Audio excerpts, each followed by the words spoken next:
greetings. Once again, we're glad to join with you on this day to celebrate the freedoms we have in this country and how blessed we all are and how those blessings are the direct result of our veterans and their families, the blood, the sweat, and the tears that they've given for this country. Thank you all so very much, and thank God for the United States. We appreciate you being here. Several years ago, I had an opportunity to be in the company of a great American and a mentor.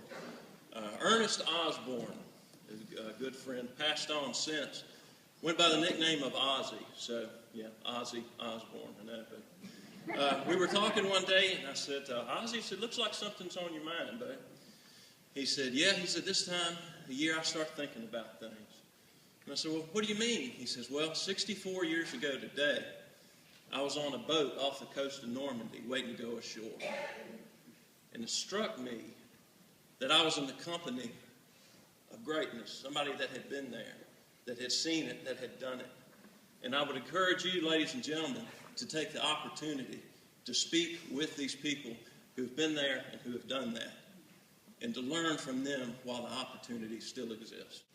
This is a time to reflect and to honor the men and the women, the millions of men and women who have paid the ultimate sacrifice so that we can enjoy our freedoms that we have today.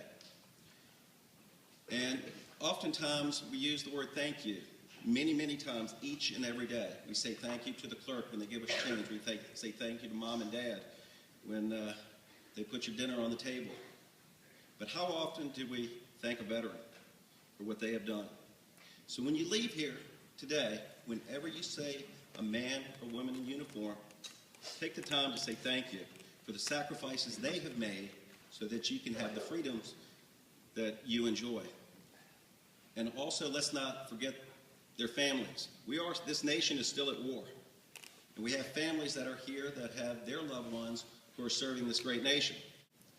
The Constitution has been the backbone of this country for over 200 years. It has lasted through 2 world wars and everything in between.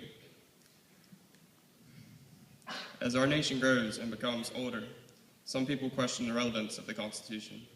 Is it still the law of this country? Does the government find ways to overpower or get around it? The answers to some of these questions may be yes, but in my opinion, the Constitution is just as relevant today as ever before. A young soldier is sitting with his friends at their base camp, and he hears his friends talking about their homes and some of their stories before joining.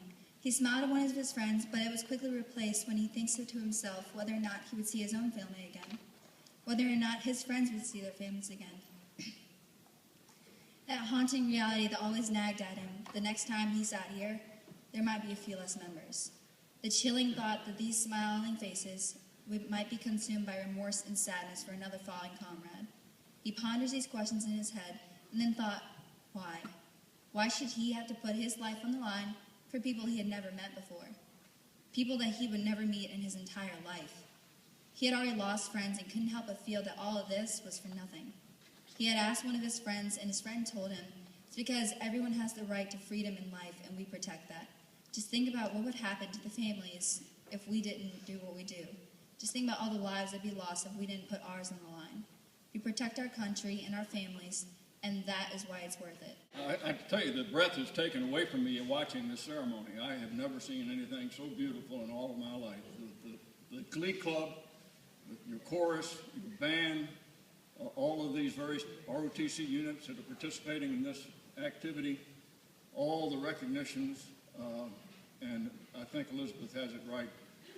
West Point, you know, you're the best. You're the best.